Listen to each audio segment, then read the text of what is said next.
Time check. Alas 3:35. Traffic na, no? So 3:35, meron tayong ka-meet up sa Aprisa Mall de Ayala or Aprisa de Ayala Mall. Ano man tawag dyan. Mimit ko si Miss Pam, pamangkin ni Ma'am Imelda Mansfield na nakatira sa boundary ng US and Canada. Hindi ko alam, nakalimutan ko anong lugar yun. Basta yun yung pagkasabi. So shout out Ma'am Imelda Mansfield, no? Salamat sa mga sa mga kind words and encouraging words, diba? Tapos ngayon, bali ang natin, mga kagala, bali meron tayong i-meet up nga sa Aprisa. Tapos sumakay tayo doon sa may Jacinto Boulevard, or basta dito malapit sa may Rojas Boulevard ng Route 4. Tingnan natin kung ilang minuto yung itatakbo ng ating sinakyang jeep multicab. Basta umalis tayo ng 3:35. So ilang minuto na lang para mag alas 4, kasi yung namin call time or yung meet up talaga is alas 4. So ibig sabihin kailangan 3:45 andun na ako dapat. So 35, meron lang natitirang 25 minutes. Tingnan nga natin kung kung kaya ba. Anyway, so video na to para itatopic natin yung yung mga banggaan sa Davao, no?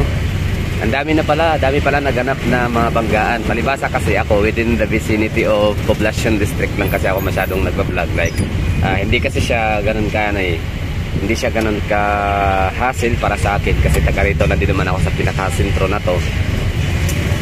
Kaya kung napapansin nyo, diba, puro Route 4, puro basta mga San Pedro, si Enricto, Bonifacio, Aprisa, Gaisano mo, yun yung mga Uyanggo rin, no? Yun po yung mga vlog ko lagi kasi yun po yung pinaka-accessible sa akin. So ang mga nagaganap dito na mga sunog, mga sagasaan, mga vehicular accident talaga, na dito lang sa malapit lang din siyang ating abot dinig, no, ng mga balita. Pero yung mga bandang Castillo, sa Panakan, Tibungko, Lanang, mga ganun, papuntang Torrent, Kalinan, Mintalo, o kung saan pa man, nadidinig lang natin pero hindi talaga natin na-witness or yung hindi talaga natin agad na mabalita on the spot yung mga vehicular accidents, no? So yun po yung pag-uusapan natin. Ito yung magiging topic ko natin ngayon kasi nga pagkagising ko kanina, like alauna, no? Actually alas 12 nung nagising, tapos scroll ako ng Facebook, tapos merong mga nakita mga post sa Facebook na meron ulit na kasagasaan kanina lang, take note mga gala, alauna ng hapon sa may Arcastillo Street, Agdao, Davao City, no? Isang lalaki na nasagasaan dyan sa may corner junction or papasok, no? Papuntang Holy Cross, Agdao. Mga hindi nakakaalam sa Holy Cross, Agdao, basta Minute Burger, Angel's Burger yung kanyang palatandaan na crossing. Kasi yan, balitin ko yung yung mga comment docs, yun may mga nagsabi nga na 30 kph yung lugar, tapos dami pa rin mga nasasagasaan, tapos oso-oso. Mga pala, nakasagasa ay Panabo jeep, Panabo, yung kulay asad. Anyway, puntahan natin yung cellphone natin, tingnan natin. Ayan, no? So, nakita na natin yung post yan ni Sunstar Davao. Yung pinapalo pa natin sa Davao ng mga news, no, katapano. Bali, sila yung nagpo-post ng mga articles, tapos mga detalye, tapos ako naman yung follow-up sa location, no, di ba? Nice combination, no? So, ang sabi dito, yan, no, kitabunan na lang og karton kay patay na ang lalaki nga nasulod ilawom sa jeep. An accident occurred near Holy Cross of Agdao, Arcastillo Street, Davao City around 1 p.m. on Monday. Monday ba dahil? Masa adlaw ron? Lunes, no? O tama lagi. Sorry. October 9, 2023. In the initial photos from the first post of the victim was seen under a public utility jeepney with a route of from Panabo to Davao. The victim was retrieved from under the jeep and was reported dead. Dead? Yun. Authorities are still investigating the cause of the incident. Yan o. May ano yan ha, may follow up. Ano yan sila? Post dyan. Hahanapin natin mamaya. So, yung lalaki daw ay, yun, napaslak, no? Talagang nasobsob doon, nasa ilalim ng ano, ng jeep nitong kulay. Ito yung jeep, oh. Baka may kakilala kayo, yan, oh. Yan, ito yung kulay ng jeep na nakasagasa. Panabo. Panabo papuntang Davao. Corner Holy Cross. So, mga hindi nakakaalam kung saan yung Holy Cross at College of Davao, Holy Cross of Agdao, Holy Cross Agdao branch. Holy Cross of Agdao. Diyan sa may ano yan, kung may madadaanan kayo, dadaan kayo ng ano, papuntang Agdao Public Market, galing kayong Jerome, Letasino, for example na lang yan. May madadaanan kayo diyang malaking daan, intersection, tapos merong ano, Angel's Burger. Tama, yan area. Tingnan natin yung comment ha. Condolence sa pamilya. Oso-oso na po, speed limit man unta dong. Maunay problema sa mga jeep sa Davao. Kusog og padagan kay magpaunhanay og pasahero. Sa bali, tingnan niyo yung ano, yung mga comment ng mga tao. So kayong mga nanonood itong vlog ko na to, kung relate pa kayo, no. Kasi oso-oso ulit no.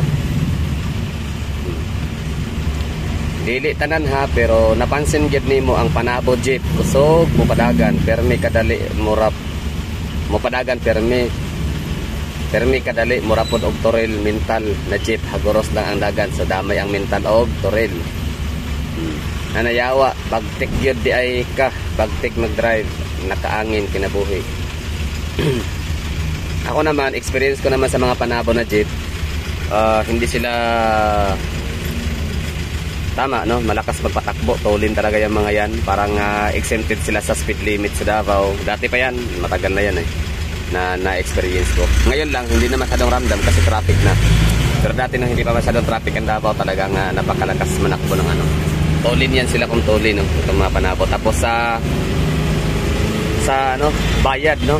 Hindi pareha. Iba, hindi na nagbibigay ng sukli. Nakapagod kaya ano, tas ang haba kaya ng mga jeep nila. Tapos nasa dulo ka, tapos sisigaw ka pa, alam niyo yun. Nakapagod sumigaw. Parang hindi sila nagpupusa na mamigay ng sukli. Kung hindi ka sisigaw, hindi sila magbalik, no? Anyway, hindi naman lahat din. Kasi minsan din naman akong nag-vlog sa Panabo na jeep. Mabait din naman yung si Kuya, no? na ano natin, nakasama sa vlog. Okay. Wala man na tayo, Adam, dili mag-overreact kay walay may tao guro na gusto ang nahitabo. Replyan po siya. Wala gani toyo, dapat magmatngon sila sa pag-drive. Kaya mangutana ko kaning mga route for nanay na naligsan, wala pa. Marag wala, no, kay kaning route for sa mo pinakahinay magpadagan kay siyempre downtown kayo. Ya, dili man ni kailangan mag-rush, no, kay naraman ang ano, ang manakay sa kanaog raman, di ba? Walay ingna kanang ilog-ilogay ba? Wala gani tayo, dapat magmatngon sila sa pag-drive kay grabe jud ni sila ka kaskasero mo drive. Kada adlaw ko ga-commute, kung makasakay ko ani murag alsahon akong tinaay sa kahadlok. Safe man kaya ka? Safe man kaya ka naabot sa imuhang giadto andam? Wala jud, ma'am, pero og nihonong lang unta ang driver og wala siya ni action og takas, wala niya kaladkad si tatay. Buhi pa unta, tatay, so means may edad na, no? Nasa mga 50s or 60s. Wala jud bitaw, maugani mag-take precaution kay aron di makadisgrasya. Bitaw, ang alam nyo, ang kaibahan, ang diba kaya, ang kalahian gid sa hinay mo padagan o kusog padagan, kung makabang, pag naay mo tabo, kung makabreak dayon ka, diba? Kusog ka po padagan, yanay mo tago sa na, duhay mo pilion. Mo tikalbong ka, first break ka, tikalbong ka, o imo na lang banggaan, diba? Mili, jud ka.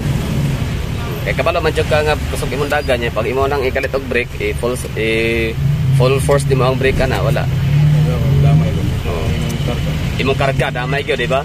Mana nga hinahinay gyud kumbaga ano ba naman tay ambot lang sa inyohang mga naga-drive, mga driver or mga pasahero pras nako no nga permitted jud ko makabasa labi na kanang padung og kanang Davao de Oro area nga kanang English manggod pud to. Sige lang akong badbaron ha. Kanang magpadagan daw ba nga naka-level lang sa oras kanang basta dito sobra wala gina palig-alig og ano. Basta drive upon the speed of upon the limit of time. Ay nako, patay tayo dyan. Murag di pang kalibanga perme gadali maamong pa ang uban tao nagtinarong sa ilang life. Di ba? Name please kay mabalaka ta. Kaning drive hangol og pasahero, driver. Ara. Kaning driver hangol og pasahero kay sugaron. Agoy, totoo yan ha. May kakilala ko, kaibigan talaga, kapitbahay dati sa Marikina. On board ako noon Pitwason, Marikina yung biyahe namin. Wala, paan lang. Gabi-gabi kaming lasing kasi may araw-araw, basta may bisyo. Ganun talaga no, pag may bisyo talagang yan yung madalas na nagmamadali, nagra-rush, di ba? Na kailangan hindi maunahan kasi malaki ang pangailangan. Oo, pang-inom, pang-sugal. Totoo yan, no? So, shout out kay Kuya Nani. Iwan ko kung driver pa rin ba siya ngayon. Hanggang ngayon. Matagal na yun, no? 2009. Manila days.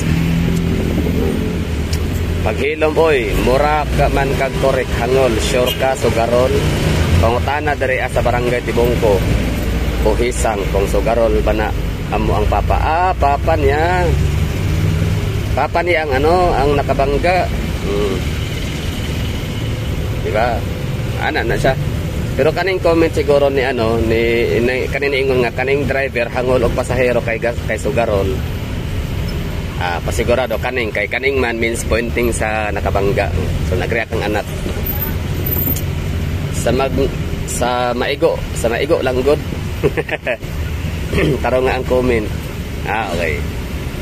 Name please kay mabalagat Ikaw kuya, sa imong masulti kuya isip pa sa ka-driver tres Davao bang sunod-sunod atong bangga di sa kuan tong bata sa Jehovah's Witnesses 9 years old nabanggano go Mindanao nya kato ni aging simana na apo daw dito agyapon sa adlaw gyapon di banda nya karon na anapod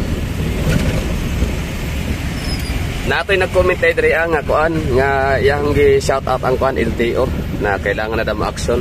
Basta tanaw nimo kuya kanang kisay ay nay kulang ang mga manabukay, ang mga driver o ang LTO, si TTMO. Sa tanaw lang nga tanaw wala may isa kay kulang nang pulso sa Dabawinyo.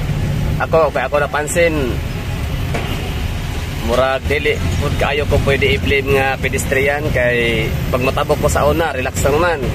Pero pag motabok ko di na ko relax kay kanang maulaw ko ba nga daha ko kanang ganang mga sakyanan nga magpaabot kung kansa ka makahuman og tabok. So akong baton dagan way problema nako kay physically fit man ko ang kanang mga buntis ba bata og tigulang.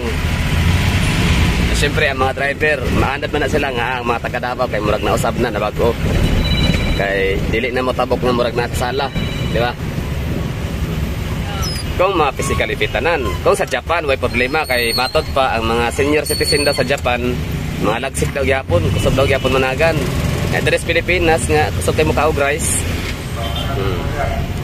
Pag tong palag 50 sa 60 mga kuana no. Dili na physically fit. Iyon, isa man to.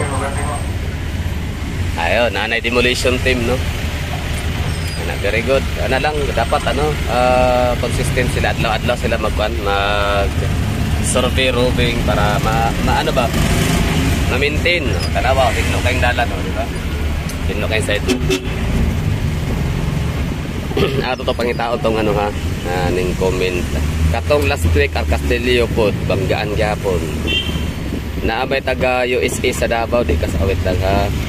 Match man gud ni dapit at pang ramang guna ba? Match of one, Holy Cross. kanang panabo nga jeep grabe magpadagan dias ang Castillo murag tag iya. Di na nato pa tubagon si kuya driver sa route 4 ato isakyang karon no kay basi ano nahadlok siya. Makatag siyang opinion. Wala ning tingog si kuya ay. Oh sige lang nagtingog ya kuya. Oh drive na lang kay basi kuan mahadlok ka. Sakta na pud ako. Hadlok siya sa basig madunggan sa LTO pero sa tinuod lang di ba ta dapat mahadlok pud ba? Kaya ato ang istorya obserbasyon man nato dili man na bakak, di ba? Pwede tang mali ang ato pagtuo sa ato nakitaan pero basta natin nakitaan ana ba?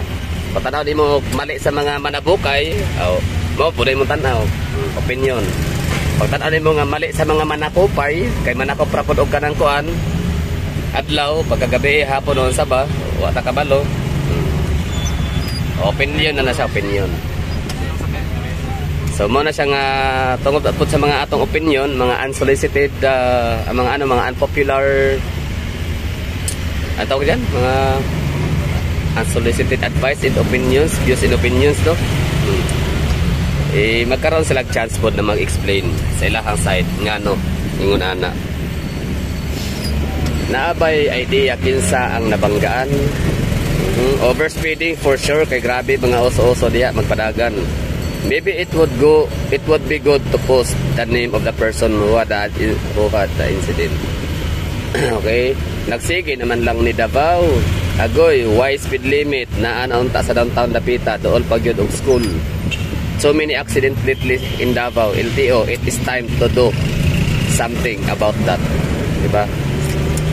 May naglalis padriya kung ano daw mag-English daw sa si Sunstar Davao nga Bisaya man daw mga taga Davao. Napoy nito bag nga kuan kanang second language man ang English kung di ka sabot basag English ala di da magbasa. Problema kon ba? Mao di ay diha adyo dapita grabe traffic ang nagsunod sa among tricycle tumbapod motor nabanggaan pod. Diba? Lain na uy. Sa man eh. Okay. Yan lang, no? Marami tayong mga experience ito sa Davao na may mga naririnig no, na sunod-sunod yung natin dito ngayon, vehicular accident. Wala pa ilabot ng mga nangabangga sa sa diversion road.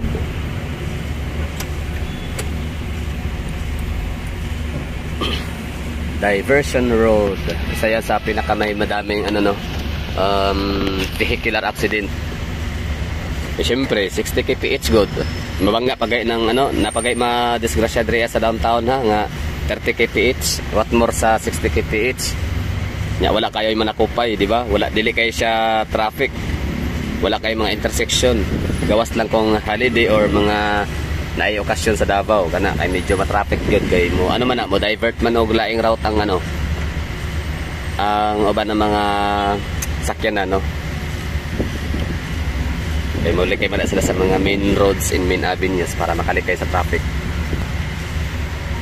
So time check tayo, alas 3:55. O nga pala, hindi rin pala din applicable yung hindi rin tama na sabihin ko na tingnan natin kung ilang minuto makakarating mula doon sa may boulevard papuntang Abrisa Mall de Ayala. Kasi traffic naman talaga, tsaka kahit pa hindi traffic, yung takbo kasi ng mga Route 4 dito sa Route 4 area sa Davao ay napakabagal lang talaga nila magpatakbo. Kasi ang mga pasahero kasi ng Route 4 ay siya, baba, akyat, baba, akyat, baba.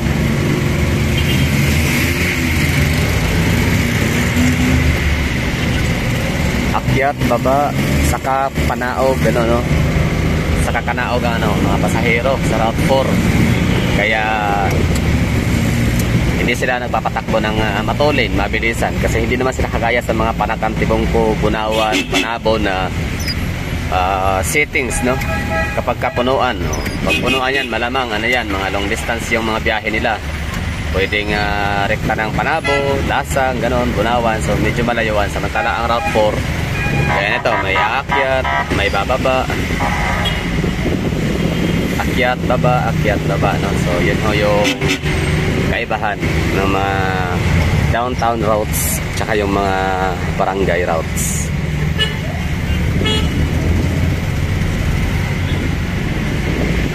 So yun po yung topic natin ngayon, bali pag-usapan lang yung vehicular accident sa Davao, sunod-sunod. Napapadalas.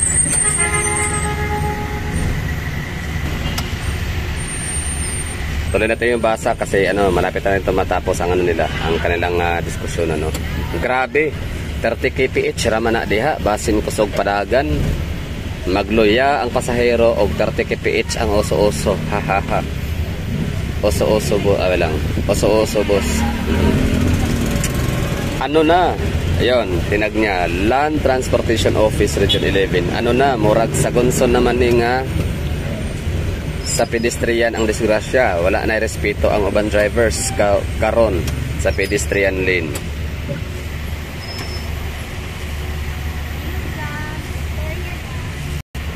Ang discussion sa comment section nung nangyaring vehicular accident kanina na talagang fatal, yung nasagasaan na lalaki doon sa may Holy Cross, Agdao, Davao City. Crossing corner.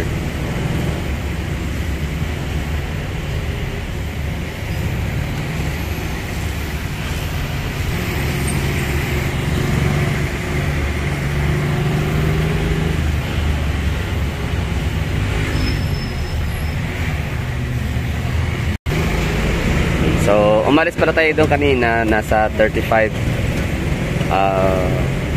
minutes yung biyahe papuntang Abrisa de Ayala. So, parang tama lang yung ganung oras. So, tama-tama ang oras ngayon is 3:56 na ng hapon. So, makakarating tayo nito na sa mga 4:05 to 4:10 sa Abrisa de Ayala kasi nakalagpas tayo ng Gaisano Mall, tapos unahan ay Victoria Plaza. Tapos after ng Victoria Plaza, sa unahan ng Contingent ay walking distance nga lang mula sa Victoria Plaza papuntang Abrisa de Ayala. Victoria Plaza, tama ba yung pinagsasabi ko? Basta from Victoria Plaza dyan sa unahan na lang Marami na ako nakikita mga naglalakad na lang. Actually dati nilalakad na namin yan papuntang Garcia Heights, Abrisa to Garcia Heights crossing, kasi dyan sasakay ng Guyot paakyat papuntang El Rio. Tapos yung naman Abrisa, so mas malapit na lang din lalo.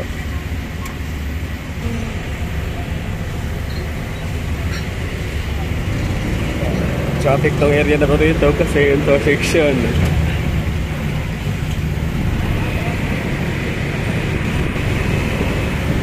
Papuntang Obrero. Tapos dito naman ulit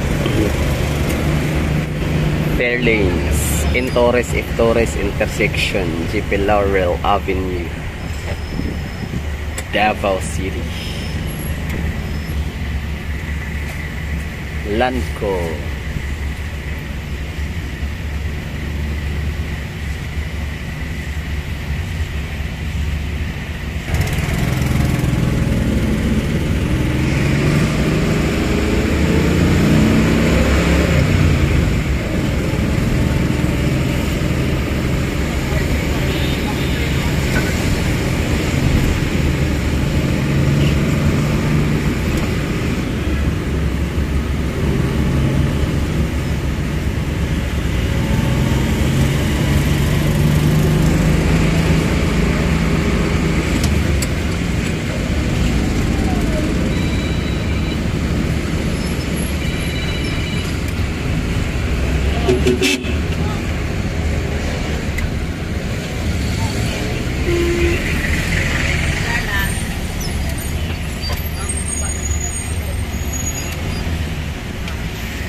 Sana itong itong GP Laurel Avenue din siya, underground cabling system kasi ang ganda siguro kapag mga wala tong mga gawad ng kuryente.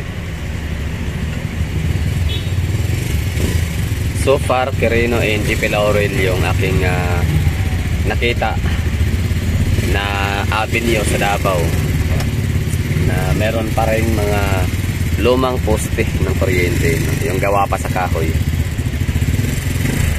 ano yan eh, indikasyon yan ng kalumaan ng mga poste, ng kahoy pa.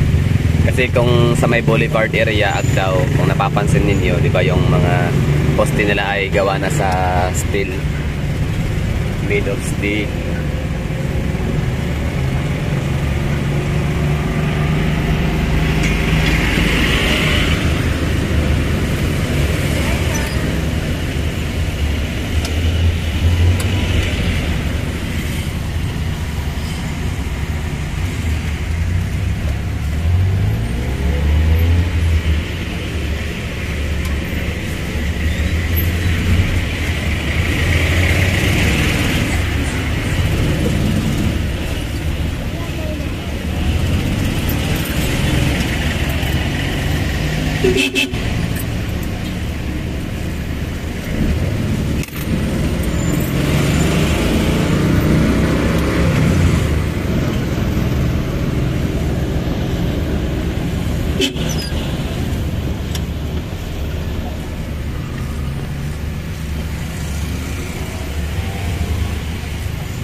Diba no? Pahirapan no? Nakakapagod yan. Sakit yan sa batok.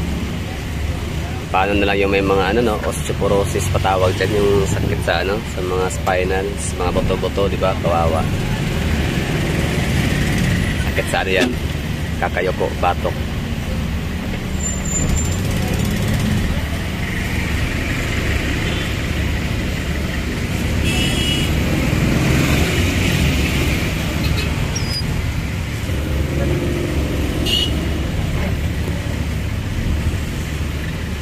Dami mga ano dito no, mga gusali, mga high-rise building.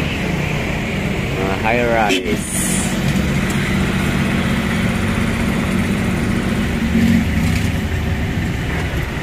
Gaya niyan, hindi ko alam kung ano yan. Abrisa no, part of Abrisa. Tama. Kasi pag ganun pala tayo, paliko.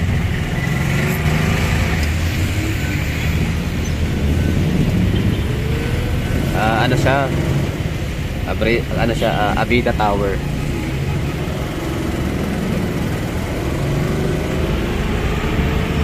Ano ba? Avida Tower? Abrisas Place, sorry. Sure na yun. Sure na. Abrisas Place. Tapos ito naman ay Avida Tower. Yung tatlong ano yan. Dalawang building. 2 tower. 3 tower daw yan eh. Tapos si Dorian Hotel naman ay under renovation.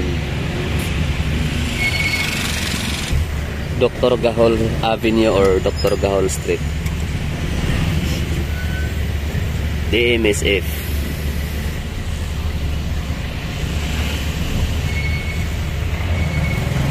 Yan yung daanan ng mga jeep rotang ano, El Rio Vista.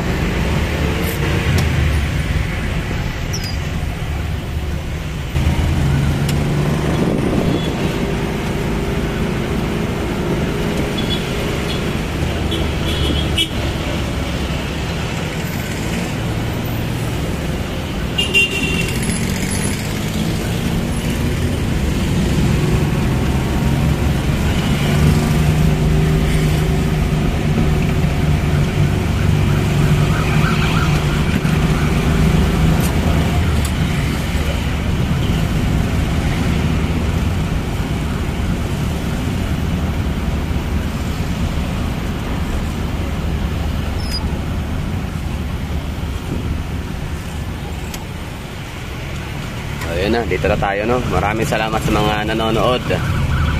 Dumating tayo sa oras, alas 4:06. So tama, 4:05 to 4:04. Alas 4:05 to alas 4:10 no. Yung aking estimated time of arrival. So ito na nga, nakarating tayo ng alas 4:06. Abrisa. So hindi tayo ganun ka-late no sa ating meet up. Bye bye.